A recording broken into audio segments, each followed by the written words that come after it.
আমি এই মাদ্রাসা হুজুর কাবলার এই বাগান দেখার জন্য, এই বাগান জিয়ারত করার জন্য এসেছি। আমার এই আগমনকে আল্লাহ কবুল করুক, সবাই বলেন আমিন। কারণ এই দিনী বাগানগুলো আমাদের মুর্শিদে করিম শাহীন শাহ শ্রীকুট হুজুর কাবলা সৈয়দ আহমদ শাহ রহমতুল্লাহ আলাই রেঙ্গুন থেকে বাংলাদেশের জমিনে তশরিফ আনার পর আঞ্জুমান জামিয়া প্রতিষ্ঠা করলেন। আমাদের বরুজুল কাবলা আল্লামা গৌসুজ্জামান মুর্শিদানা মাওয়ানা সৈয়দ মোহাম্মদ তৈয়ব শাহ রহমতুল্লাহ আলাই ঢাকা মোহাম্মদপুর কাদরিয়া, আমাদের হালি শহর তৈবিয়া, এগুলো প্রতিষ্ঠা করেছেন। পাশাপাশি বাংলাদেশের বিভিন্ন অত্যন্ত অঞ্চলে ওনাদের ধারাবাহিকতায় হুজুর কিবলা আল্লামা সৈয়দ মোহাম্মদ তাহের শাহ, পীর বাংলার আল্লামা সৈয়দ মোহাম্মদ সাবের শাহ এবং আমার মুর্শিদে করিমের ছোট সাহেবজাদা আল্লামা সৈয়দ আহমদ শাহ চট্টগ্রাম শহরে মদিনাতুল আউলিয়া নামে একটা কি করেছেন, আহমদিয়া মাদ্রাসা প্রতিষ্ঠা করেছেন। বুঝাতে চাচ্ছিলাম যে ওনারা পারিবারিকভাবে এলেমের খেদমত করতেছেন। কিসের খেদমত? এলেমের খেদমত করতেছেন। ওনাদের বাণী হলো দিন কো বাঁচাও, ইসলাম কো বাঁচাও, সচ্চা আলেম তৈয়ার করো। এই দায়িত্বগুলো নিজেদের কাঁধের উপর নেওয়ার কারণ কি? নিশ্চয় ওনাদের একটা কি আছে, লক্ষ্য আছে। আমি আপনাদের সামনে কোরআনে কারিমের একটা আয়াতে কারিমে তেলাওয়াত করেছি।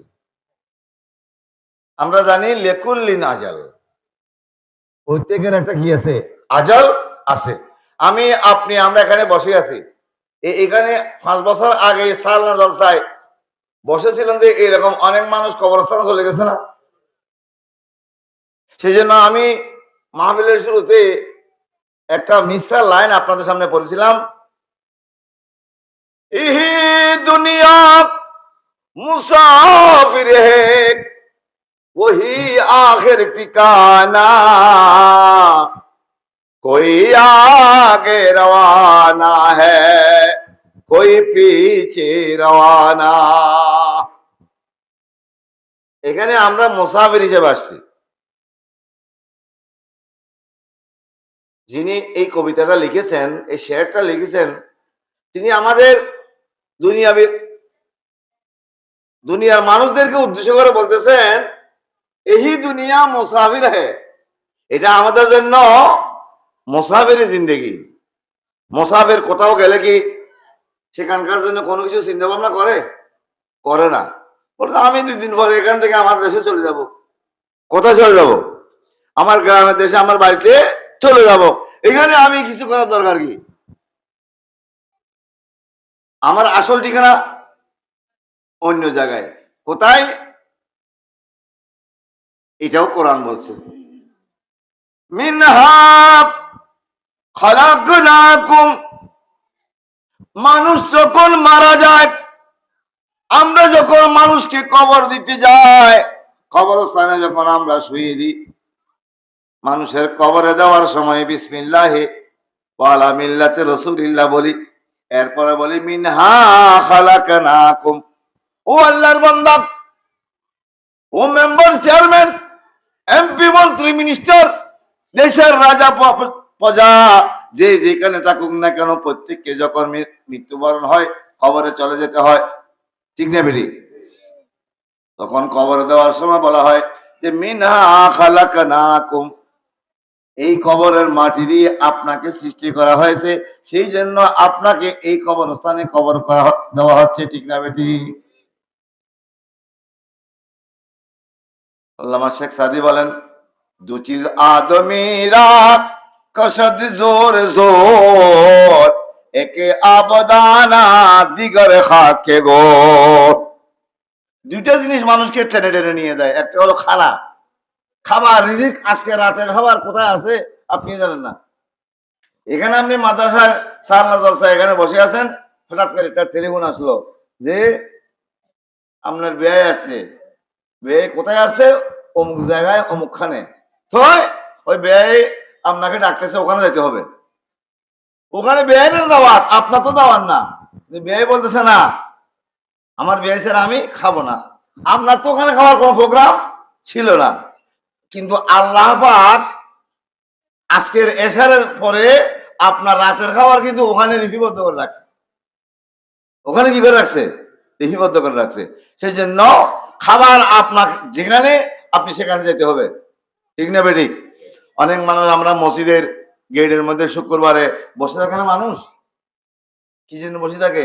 আর কেউ যদি দুটো ভাত খাওয়ায়, সারাদিন বসে থাকে যে হ্যাঁ দাদা, বাবা, চাচা বা আঙ্কেল, আমি দুপুরে খাই নাই, আমার 5টা টাকা দেন, 10টা টাকা দেন। এইরকম মানুষ ভিক্ষা করে যে আসে না নেই? কথা বলেন, আসে না নেই? আছে। কিন্তু কিছুক্ষণ পরে একটা মানুষ বলছে যে আপনার এখানে কজন? আমরা এখানে 5 জন। চলেন। কোথায়? আমার বাড়িতে আজকে আপনাদের জন্য খাবারের কি হয়েছে, ব্যবস্থা হয়েছে। আমাদের কিছু বলেন নাই?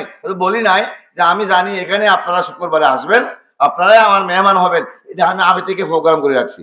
সুবহানাল্লাহ বলেন না? খাবার কোথায় আছে সেটা আপনি জানেন না, কিন্তু যেখানে খাবার আপনাকে সেখানে চলে যেতে হবে। খবর আপনার যেখানে আছে আপনাকে সেখানে চলে যেতে হবে। এখানকার মাটি দিয়ে দিয়ে আপনাকে সৃষ্টি করা হয়, আপনি এখানে খবর হবে। আপনার যদি সৌদি আরবে মাটি দিয়ে কিংবা জান্নাতুল বকি, জান্নাতুল মুআল্লার মাটি দিয়ে যদি আপনাকে বানানো হয়, আপনার মওত হবে সৌদি আরবের মধ্যে। কোনোভাবে যে কোনো উপায়ে আপনার কবরস্থান সেখানে হয়ে যাবে।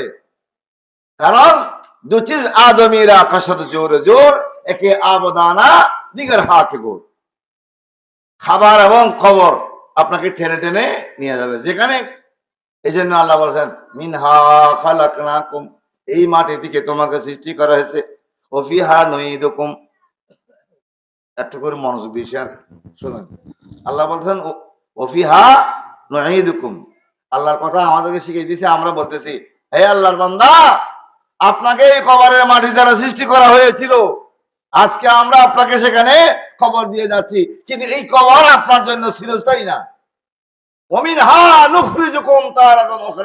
এখান থেকে আবার আপনাকে কি করা হবে? বের করে ফেলা হবে। সেখানে আপনি চিরদিন থাকতে পারবেন না। থাকতে না হলে আমি যাবো কোথায়? আল্লাহ বলছেন আমি কোথায় যাব, কি হবে, এটা আল্লাহ বলছে তোমরা পিতার পৃষ্ঠে, পিতার পিঠের মধ্যে তোমরা এক ফোঁটা বীর্য আকারে আমানত ছিলে মৃত অবস্থায়। তোমার বাবার পেট থেকে মায়ের গর্ভের মধ্যে যাওয়ার পর তুমি একটা জীবন লাভ করলা, একটা সন্তান হয়ে পৃথিবীতে আসলা। কুনতুম আমওয়াতান ফাহিয়াকুম, আবার তোমাদেরকে জীবন দিয়ে পৃথিবীতে পাঠাইলাম। পৃথিবীতে 50, 60, 70, 100 বছর, 120 বছর যতই হোক না কেন, একদিন পৃথিবীর মায়া ছেড়ে চলে যেতে হবে। আল্লাহ বলেন কুনতুম আমওয়াতান ফাহিয়াকুম সুম্মা ইউমীতুকুম, তারপর তোমাদেরকে মৃত্যু দেওয়া হবে, তোমাদের মৃত্যু হবে, তোমরা মরে যাবে, পৃথিবী থাকতে পারবে না। কি করবে? আমরা যাবো কোথায়? কবরে চলে যাবে। এখানে থাকতে পারবো? এখানেও থাকতে পারবে না। অমিনহা নুখরিজুক সুম্মা ইউমীতুকুম সুম্মা ইলাইহি তুরজাউন। সুম্মা ইলাইহি তুরজাউন। কিয়ামতে যখন ইসরাফিল আলাইহিস সালাম সিংহায় ফুৎকার দেবে, পৃথিবীটা ধ্বংস হয়ে যাবে। কি হয়ে যাবে? ধ্বংস হয়ে যাবে। তুলার মতো পাহাড় উড়ে আমাদের ড্রেসিং টেবিলে আমাদের তিব্বত পাউডার আছে না, ছেলেরা মেয়েরা গায়ে দিয়েছে, এগুলো যদি জোরে যদি ছিপ দিলে এখান থেকে বের হয়ে গোটা টেবিলের মধ্যে তিব্বত পাউডার হয়ে যাবে না? এগুলো কি এক জায়গায় উঁচু করে হয় না সমান করে ভরে? সমান করে ভরে গোটা টেবিল কি হয়ে যায়? সাদা হয়ে যায়। ঠিক তদ্রূপ এই দুনিয়াও তুলার মতো উড়ে আজকে যেগুলো সাগর মহাসাগর আছে এগুলো সবগুলো সমান হয়ে যাবে, সমতল হয়ে যাবে। আপনি কক্সবাজার গেলে দেখবেন পশ্চিম পাশে সাগর আর পূর্ব পাশে হিমছড়ি পাহাড় আছে নাই? মনে হচ্ছে পাহাড় আর নদীর মধ্যে মিতালি চলছে, বন্ধুত্ব চলতেছে। একদিকে মনে হবে আল্লাহ মনে হয় জিন দিয়ে সাগর কাটি, কক্সবাজারের সৈকত সাগরকারী কি করছে, হিমছড়ি পাহাড় বানছে, এত বিরাট পাহাড়ের পাশে। আজকে আসার সময় যে পাহাড় দেখলাম, আমি যে গফুর সাহেবের বলেছি যে আমি আপনার এই মাদ্রাসা দেখার জন্য আসছি, এক সার্থক, আর ওদিকে যাব না। কারণ আসার সময় দেখলাম যে আমি রাঙ্গামাটি গেছি, আমি খাগড়াছড়ি আর উঠিলে গেছি, ওই পাহাড়ও আমি দেখছি। এটা দেখি আমি আর ওদিকে আর তাকাচ্ছি না। সৌভাগ্যক্রমে আমি বসছিলাম বাম পাশে, আরো বাম পাশে মানে এদিকে গাড়িতে আসছি, ওদিকে সব পাহাড় নিচু অঞ্চল দেখে আমার তো হার্টবিট বাড়ি যাচ্ছে। এটা বলে যে কিরে ভাই আমাকে কোথায় নিয়ে আসলেন? আপনি না আসছেন, আমি কি আপনারা আসছেনি? আপনি বলছেন না তোমার সরিমানসা দেখবেন, আসছেন, এখন দেখেন। হাই হাই হাই, আল্লাহ কুদরত, কত বিশাল পাহাড়!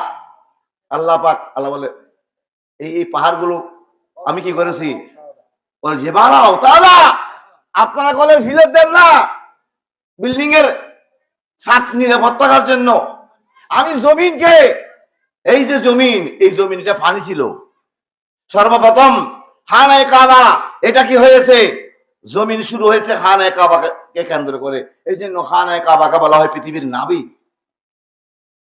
আস্তে আস্তে পৃথিবীর মধ্যে কি হয়েছে, মাটি হয়ে, এখন মাটি পানির উপর বাসমান।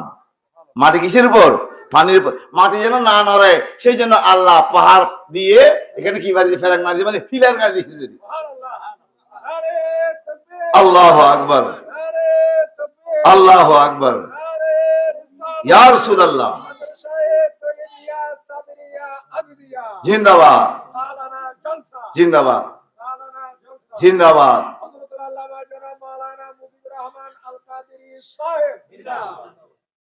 কি বুঝলেন? আমরা আমরা বুঝতে পারলাম যে আল্লাহ পাক এমন মহান ক্ষমতার অধিকারী যে আল্লাহ চাইলে এই জমিনকে পানির উপর বাসমান রাখতে পারে।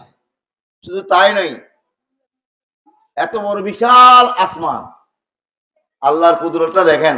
এত বড় বিশাল আসমান আল্লাহ যে আমাদের মাথার উপর রাখছে। আমরা প্যান্ডেল দিছি, বাঁশ দিছি না? বাঁশ দিছি কিনা? বাঁশ দিয়ে প্যান্ডেল কি উপরের ছাদটা আমরা ধরে রাখছি। আল্লাহ এত বড় বিশাল যে পৃথিবী উপর একটা আসমান রাখছে, এটার কোনো ফিলার টিলার আসেনি।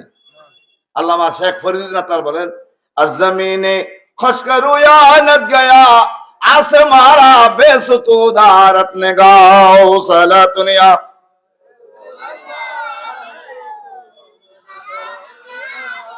আল্লাহ ওই মহান সত্তার নাম, যিনি ইচ্ছে করলে মরা জমিন থেকে কি করতে পারে, তরুলতা উৎপন্ন করতে পারে। পারে কি পারে না? পারে কি পারে না? আকাশের মেঘমালা দিয়ে, বৃষ্টি দিয়ে। আর যে বাঘের মধ্যে আছে যে আল্লাহ পাক আল্লাহর বুজুর্গ বান্দাদের হিকমতের নূর দ্বারা ঈমানদারের কলবকে জীবিত করেন। ফাইনাল্লাহা ইউহিল কালবাল মাইয়াতা বেনুরিল হুকামা, বেনুরিল হুকামা ওয়া ইস্তেমায়। কি করে আল্লাহ পাক ওলিয়ে কেরামদের কথাবার্তা শুনলে তাদের নূরি কলবের ফয়েজ দ্বারা মরা মানুষের কলব জিন্দা হয়। আর কি করে, খামা ইউহিল আরদা বেমাইল মাতর, যেমনি ভাবে বৃষ্টির পানি দ্বারা মরা জমিনকে আল্লাহ কি করে শুকিয়ে ফেলে, তরুতাজা করে ফেলে, জীবন দিয়ে ফেলে। চৈত্র মাসের প্রচন্ড খরার মধ্যে রৌদ্রের কারণে মাটি ফেটে চৌচির হয়ে যায়, মাটির মধ্যে ভাড়া ঢুকে যায়, এত বড় বড় ফাঁক হয়। কিন্তু কিছুদিন পরে যখন আষাঢ় মাসে বৃষ্টি হয়, এখান থেকে কই মাছ ওঠে না। কিন্তু বাবা কই মাছ করতে উঠলো, আল্লাহ চাইলে পারে কি পারে না? আল্লাহ পারে। ইসরাফিল যখন সিংহায় ফুৎকার দেবে, সবকিছু ধ্বংস হয়ে যাবে, সমতল হয়ে যাবে। এইরকম 40 বছর পৃথিবী ঘুমন্ত থাকবে। কয় বছর? 40 বছর পৃথিবী ঘুমন্ত থাকবে। ঘুমন্ত থাকার পর সবাই মনে করবে, মনে হয় এখন শেষ হয়েছে। আল্লাহর শাস্তি দেওয়া যারা কাফের, কাফেররা তো কবরের মধ্যে আযাবে ছিল, এরা মনে মনে খুশি হবে, যাক মোটামুটি আজকে থেকে কি হয়েছে, বাঁচা গেল, মনে হয় শাস্তি শেষ। 40 বছর পরে ইসরাফিল আরেকটা ফুৎকার দেবে। কি দিবে? আরেকটা ফুৎকার দেবে। এই ফুৎকার দেওয়ার পরে আবার মানুষ কবর থেকে উঠবে, এটার নাম হলো কি ওইলেই তুরজাউন। এখানে কবর থেকে উঠে মানুষকে সবাই আরফাতের ময়দানমুখী হবে, কি জন্য? আল্লাহর কাছে নিজের জীবনের হিসাব দেওয়ার জন্য। সুবহানাল্লাহ বলেন। এই 40 বছর যখন ঘুমন্ত থাকার পর আবার কি হবে? ফুৎকার দিয়ে মানুষ যখন উঠবে, তখন কাফেররা বলবে, কি রে, আমরা তো মনে করছিলাম আযাব টাযাব বন্ধ হয়ে গেছে, এখন আবার কি শুরু হলো? অথচ না, আযাব বন্ধ হয় নাই। এটা এই 40 বছর আল্লাহর কুদরতের রুটিনের মধ্যে এরকম ছিল, 40 বছর বন্ধ থাকবে, তারপর 40 বছর সবারকে কর্মের হিসাব দেওয়ার জন্য যাইতে হবে। কর্মের কি দেওয়ার জন্য? হিসাব দেওয়ার জন্য যাইতে হবে। আজকে কিয়ামত, আজকে তোমাকে আমলের কি দিতে হবে? হিসাব দিতে হবে। তাহলে মানুষ যখন মারা যায়, মানুষ যখন মারা যায়, ইজা মাতাল ইনসান ইনকাতা আনহু আমালুহু, আমি যখন মারা গিয়েছিলাম, কবরে গিয়েছিলাম, কবরে কিয়ামতের আগ পর্যন্ত কবরে ছিলাম। আচ্ছা, এখন একটা জিনিস যদি চিন্তা করেন, এটা বুঝে আসবে। আল্লাহ পাক আমাদের মৃত্যু দিলেন, তো আমরা যদি নেক আমল করি জান্নাতে চলে যাব, বদ আমল করে জাহান্নামে চলে যাব। এখন আমাদের কাছে কবরের মধ্যে ফাইনালি জান্নাতেও ফাটাইলো না, ফাইনালি জাহান্নামেও ফাটাইলো না। নেকার হলে জান্নাতের নিয়াজ নেয়ামত কিছু পাচ্ছি, জাহান্নাম হলে আযাব কিছু পাচ্ছি, জি পুরো আযাব পাচ্ছি না। এখন এটা কেন দিলেন? আল্লাহ রাসূল বলতেছেন, ইজা মাতাল ইনসান ইনকাতা আনহু আমালুহু, মানুষ মারা যাওয়ার পর মানুষের আমলের সিলসিলা বন্ধ হয়ে যায়। আজকে মাদ্রাসা সালনা জলসা, আপনারা সালনা জলসায় আসতে পারছেন, ইচ্ছে করলে মাদ্রাসায় টাকা দিতে পারবেন, জমি দিতে পারবেন, সিমেন্টের বস্তা দিতে পারবেন, লোহার রড দিতে পারবেন, টাকা পয়সা দিতে পারবেন, একটা ছেলে মাদ্রাসায় ভর্তি করে দিতে পারবেন, পারবেন কি পারবেন না? মরে গেলে আর পারবেন? ইজা মাতাল ইনসান ইনকাতা আনহু আমালুহু, মানুষ মরে গেলে তার আমলের সিলসিলা বন্ধ হয়ে যায়, আর সে নিজে করতে পারে না, নিজে করতে পারবে না। কিন্তু আল্লাহ বলেন, হে মরে গেল, এ আমলের সিলসিলা তার পক্ষ থেকে বন্ধ হইলো, কিন্তু আমি আল্লাহ আরো 3টা সিস্টেম রেখেছি। এই 3টা কাজ যদি সে করে যায়, তার আমলের অ্যাকাউন্ট বন্ধ হবে না, সম্পূর্ণরূপে ক্লোজ হবে না, এটা জারি থাকবে।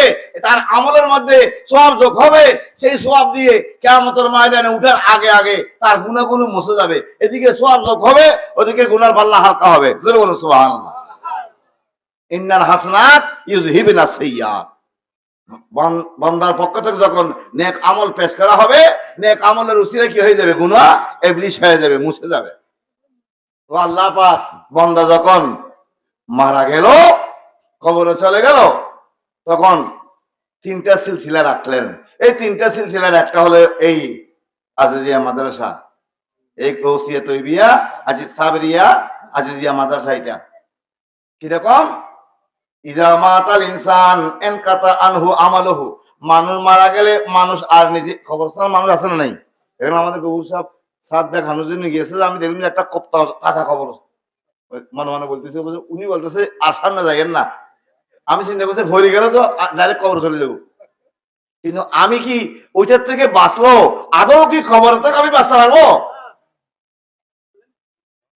কই আগে রওয়ানা হে, কই পিছে রওয়ানা হে। উনি আজকে চলে গেছেন, আমারটা হয়তো কালকে নয়তো বা পরশু। এটাকে এক্সিট কি করার, অ্যাভয়েড করার কি নাই, সুযোগ নাই, যেতে হবে। আল্লাহ বলে যে, বান্দারা দুনিয়ায় তো আসছো, কি করছো না করছো আমি ভালো জানি। আমি জানি তোমরা এই দুনিয়ার মধ্যে গিয়ে এই আলতো ফালতো কাজ করবা। বর্তমান যুগে কবি নজরুল ইসলাম একটা কবিতা বলছেন, আমরা পৃথিবীটাকে দেখবো হাতের মুঠোই। তখন আমরা বুঝি নাই, কিরে কবি নজরুল কি বলছে, হাতের মুঠোর মধ্যে কিভাবে পৃথিবী দেখবো? গৌসে পাক বলছে যে আমি পৃথিবীটাকে আমার হাতের তালুর মধ্যে রায়ের দানার মতো দেখি। তো আমরা চিন্তা করতাম, ছিঁড়ে এগুলো কি বলে। এখন যখন মোবাইল আসছে দেখতেছি হাতের তালুর মধ্যে আমেরিকা দেখা যায়। মধ্যে বলছে, নাজারতু ইলা বেলাদিল্লাহি জামান, সমগ্র পৃথিবীর দিকে আমি যখন বেলায়েতের দৃষ্টি দিয়ে তাকাই, তো পুরো পৃথিবীটা আমার হাতের তালুর মধ্যে একটা রায়ের দানার মতো। আমাদের অনেকে বলছে, হুজুর এত বড় পৃথিবীতে রায়ের দানার মতো কেমন হবে? রায়ের তো সত্য। আরে বেকুব, তুই বুঝবি না, সেই জন্য আল্লাহ বলতে তুই মরার আগে আগে হইলে অন্তত আমি কম্পোস্টের সিস্টেম বাইর করে দিব। আমি কি করে দেবো? আমরা কম্পোজ করি না, ফটোস্টেট মেশিনে বড় সড়ো করি না? অত ব্যাকল। তুই বাংলাদেশের মানচিত্র পৃথিবীর মধ্যে গোলকের মধ্যেই দেখলে বাংলাদেশ খুঁজে পাওয়া যায় না। গুগলের মধ্যে যখন কি করি আমরা আমরা যখন চার্জ দিই তখন সেখানে আমাদের বাংলাদেশ পাই না। যখন আস্তে আস্তে বাংলাদেশকে ইন্ডিয়াকে টানি টানি মেলি তখন দেখা বাংলাদেশ বাসি উঠে। তখন বাংলাদেশ কি উঠে? বাসি উঠে। এই মাদ্রাসা এটা হলো কি সদকায়ে জারিয়া। রাসূল বলছেন ইজা মাতাল ইনসান ইনকাতান হুয়া মালুহু, মানুষ মারা গেলে তার আমলের সিলসিলা বন্ধ হয়ে যায়, তার অ্যাকাউন্ট ক্লোজ হয় তার পক্ষ থেকে, কিন্তু সামগ্রিকভাবে কি হয় না, বন্ধ হয় না। ইল্লা মিন সালাসাতিন, তিনটা আমল যদি সে করে যেতে পারে, তার আমলের রেজিস্টার খোলা থাকে, তার অ্যাকাউন্টের মধ্যে সব হইতে থাকে। আপনি কবরস্থানে চলে গেছেন কিন্তু আপনার কবরের মধ্যে কি যাচ্ছে? ইসালে সওয়াব হচ্ছে কি হচ্ছে না? আপনার ছেলে আসছে মিলাদের মধ্যে, মাদ্রাসা আল্লাহ জলসায় এশারের নামাজ পড়ে কবরস্থানে গিয়ে আপনার জন্য জিয়ারত করতেছে, ইসালে সওয়াব করতেছে, আপনার কবরে যাবে কি যাবে না? যাবে। সাদকায়ে জারিয়া ইল্লা মিন সালাসাতিন, ইল্লা মিন সাদাকাতিন জারিয়াতিন। এক নম্বর হলো সাদকায়ে জারিয়া। সাদকায়ে জারিয়া কি? এই যে মাদ্রাসার জন্য আমাদের আশরাফুজ্জামান আল কাদরি মুদ্দাসিলুল আলী, উনি একজন হুজুর, একজন ওয়াইজ। এই ওয়াইজদের কাম কি? আপনাদের ওয়াজের মাহফিলে আসলে ওটা আমার 10,000 টাকা দিতে হবে। আমাদের হিসাবে 5,000 টাকা দিলে এখানে আপনারা কিছু বলবে না। সাহেবের বলে যে দিলেন তো শেষ করি। আজকে 10,000 টাকার প্রোগ্রাম একটা বাদ দিয়ে আসছি এখানে, আমি আমার 5,000 টাকা দূর ভাই, আপনার 5,000 টাকা দিয়ে আমি আমার বন্ধু মানুষ এই জন্য দিছি। এইরকম হুজুররা এই লক্ষ লক্ষ টাকা খরচ করে এই মাদ্রাসার বিল্ডিং করে দিচ্ছে কেন? আখিরাতের চিন্তায়। এই মাদ্রাসা এটা তার কবরের মধ্যে নাজাতের উসিলা হবে, ঠিক না বেটি? ইল্লা মিন সাদকাতিন জারিয়াতিন, এক, অথবা আপনি যদি কোন একটা মেয়ের বিবাহের মধ্যে টাকা দেন, একটা রাস্তা করে দেন। আমাদের চেয়ারম্যান সাহেব আছে, চেয়ারম্যান সাহেব ইচ্ছে করলে ফাঁকি ঝুঁকি করে 7-5-14 করে এই 5 বছর কাটা দিতে পারে, পারে না? পারে। আজকে অনুষ্ঠান কালকে অনুষ্ঠান, কিন্তু তুমি যদি মনে করো যে না 5 বছর পরে আমি চলে যাব, আমি 5 বছর সুযোগ পাইছি, এই 5 বছরে আমি কয়েকটা প্রাইমারি স্কুল করে দেবো, কয়েকটা হাই স্কুল করে দেবো, কয়েকটা দাতব্য চিকিৎসালয় করে দেবো, কয়েকটা রাস্তা করে দেবো, আমি গণশৌচাগার করে দেবো, আমি একটা মানুষের জন্য মেডিকেলের ব্যবস্থা করে দেবো। আমি মরে গেলেও এই মেডিকেলের মধ্যে চিকিৎসা পাওয়ার পর মানুষরা খুশি হয়ে বলবে। যেমন আজকে আসার সময় দেখলাম যে কি এখানে কত রাস্তা কিন্তু এত সুন্দর হয়েছে, রাস্তা কিন্তু দেখার মতো, রাস্তা কিন্তু কি দেখার মতো। পিচ করা রাস্তা সুন্দর করে একবারে সারা কালে দিয়ে কি করে দেওয়া হয়েছে। বললাম যে পাহাড়ের ভিতরেও বাংলাদেশে এইরকম সুন্দর রাস্তা আছে। এই দেশ যদি আমার হুজুর কাবলা যদি এখানে আসে বলবো যে পাকিস্তান আছে তো আমাদের বাংলাদেশ অনেক সুন্দর। ভালো না? আমাদের দেশের কথা বললে আপনাদের ভালো লাগে না? যারা দেশের দুশ্মন তারাও দেশের শত্রুতা করবে, দেশের ক্ষতি করবে। আমরা দেশের ক্ষতি করব না, আমরা এই দেশের বাসিন্দা, এই দেশ উন্নত হোক, আমাদের এই দেশের সার্বভৌমত্ব রক্ষা করার জন্য প্রয়োজন আমরা জান দিতে প্রস্তুত, ঠিক না বেটি? ইল্লা মিন সাদাকাতিন জারিয়া, চেয়ারম্যান সাহেব যদি এরকম একটা কাজ করে যায়, বলছে যে না আমার সুযোগ আসছে সরকারের বরাদ্দ থেকে আমি এই মাদ্রাসার জন্য একটা বিল্ডিং করে দেবো, করছেন আরো করবে। আল্লাহ বা উনাদের মাধ্যমে, উনাদের মতো ভালো মানুষদের মাধ্যমে এই এলাকায় আরো বেশি বেশি শিক্ষা প্রতিষ্ঠান হোক, সবাই বলেন আমিন। আমাদের মেম্বার সাহেব আল্লাহ মেম্বার সাহেব হায়াতের মধ্যে কোটি কোটি বরকত করুক, চেয়ারম্যান সাহেবের হায়াতের মধ্যে কোটি কোটি বরকত দান করুক। উনারা অতীতে কি করেছেন, ভবিষ্যতে এই মাদ্রাসার জন্য আরো বেশি সরকারি দাঁড়িয়ে ব্যবস্থা করে উনাদের কবরের মধ্যে শান্তিতে থাকার, কিয়ামতের ময়দানে এই কোরআনের পাখিদের সাথে, কোরআনের এই হাফেজদের সাথে ওনারা যেন কিয়ামতের ময়দানে একই খাতারে থাকতে পারে। আল্লাহ পাক এই হাফেজ কোরআনদের সাহায্যকারী হিসেবে ওনাদেরকে কবুল করে, সবাই বলেন আমিন। ও ওয়ালাদিন সালিহিন ইয়াদউ লাহু, চেয়ারম্যান মেম্বার সাহেবের কথা বললাম, আশরাফুজ্জামান সাহেবের কথা বললাম। আপনারা যারা আসছেন, আপনারা যদি একটা ছেলে মাদ্রাসায় দেন, ছেলে যখন বলবে আল্লাহুম্মা রাব্বির হামহুমা কামা রাব্বায়ানি সগীরা, নামাজ পড়ে যখন মুনাজাত হবে, মুনাজাতের মধ্যে আপনার ছেলে হাত তুলবে, আল্লাহ আমি যখন ছোট ছিলাম আমার বাবা রিকশা কি করে রিকশা চালিয়ে আমার বেতনের টাকা দিয়েছে, আমার হুজুরের প্রাইভেটের টাকা দিয়েছে, আমার কিতাব কিনে দিয়েছে, কাগজ কিনে দিয়েছে, পাঞ্জাবি পায়জামা কিনে দিয়েছে, সুখ পাই নাই, সুখ দেওয়ার সময় আমার বাবা চলে গেছে। একটা কথা বলে রাখি, আমাদের দেশে বৃদ্ধাশ্রম আছে না? কোন একটা আলেমের মা বাবা বৃদ্ধাশ্রমে আপনি দেখাতে পারলে আমার গর্দান জামানত রাখলাম, ঠিক না ঠিক? একটা আলেম একটা হাউজের মা বাবা কি করে না, বৃদ্ধাশ্রমে যায় না। এরা বলে যে না পাইলে মা বাবারে নিয়ে ডাল ভাত খাবো। এরা মা বাপকে বৃদ্ধাশ্রমে দিয়ে ওরা উন্নত পরিবেশে চলে যায় না। ওরা বলে যে আমাদের মা বাবাই তো আমাদের জন্য পরিবেশ, মা বাবার খেদমতে থাকতে পারা এটা বড় খেদমত। এইরকম একটা ছেলে যদি এই মাদ্রাসায় দিতে পারেন, সেই মাদ্রাসার ছেলেটা আপনার দুনিয়ার জন্য কি কল্যাণ হবে, আখিরাতের জন্য কল্যাণ হবে। মা বাবা তো জান্নাত, আর জান্নাত তাহতা আকদামুল উম্মাহাত। রিদাল রব্বে রিদাল ওয়ালিদ, মা বাপ খুশি হলে আল্লাহ খুশি। যে সন্তানরা মা বাপকে খুশি করতে পারে না, সে যত বড় শিক্ষিত হোক না কেন, সেই জান্নাতি হবে না। তার দিকে আল্লাহ পাক দেখেন, আল্লাহ বলেন ওয়ালা তাকুল্লাহুমা উফিন ওয়ালা তানহারহুমা ওয়া কুল্লাহুমা কাওলান কারীমা। তোমরা মা বাবার সাথে এমন কোন বিহেভ আচরণ করবে না যে আচরণে মা বাবা উফু শেষ পর্যন্ত দিন শেষ জ্ঞান করলি দিনা আর বৃদ্ধাশ্রম দিজার কইতে না। আই হাই হাই হনু হগুন ওই তি এই মধ্যে দেখুন। আচ্ছা অনেক গো মাদ্রাসা ছাত্র দেখাইতে পারবেন না, আই ইন্দিত তি দেখি অন্তত এক সপ্তাহ ইয়ান প্রমাণ করে বেললে যে একগো মাদ্রাসা ছাত্র তি এই নমতে একটা মাদ্রাসার ছাত্র দাঁড়িয়ে প্রস্রাব করে না। কারণ এটা কোরআনের শিক্ষা, রাসূলের হাদিসের শিক্ষা। এই শিক্ষায় শিক্ষিত ওরা, মাদ্রাসার শিক্ষায় শিক্ষিত হওয়ার কারণে কোন মাদ্রাসা ছাত্র যতই বেয়াদব হোক কিন্তু সে দাঁড়িয়ে প্রস্রাব করে না। যতই বেয়াদব হোক মাদ্রাসা ছাত্র মা বাবাকে মারে না, মা বাবাকে বৃদ্ধাশ্রমে দেয় না। এই বলাতে সোয়ালে যখন আল্লাহর কাছে হাত তুলবে, আল্লাহ আল্লাহুম্মা রাব্বিরহামহুমা কামা রাব্বায়ানি সগীরা। আল্লাহ আমার বাবা, আমি যখন ছোট ছিলাম, আমি যখন অসহায় ছিলাম, কিছুই করতে পারতাম না, তখন আল্লাহ আমার মা বাবা আমাকে ফেলে দেয় নাই। মা আমার, আমি যখন প্রস্রাব করে দিয়েছিলাম, আমার কাঁথা ভিজে গিয়েছিল, আমার কাঁথা ফেলে দিয়ে আমার মায়ের গায়ের কম্বল আমাকে যদি জড়িয়ে মা খালি গায়ে কি করেছেন, রাত্রে যাপন করেছেন। সেই দুঃখিনী মা আজ কবরে কোন অবস্থায় আছে আল্লাহ তুমি জানো।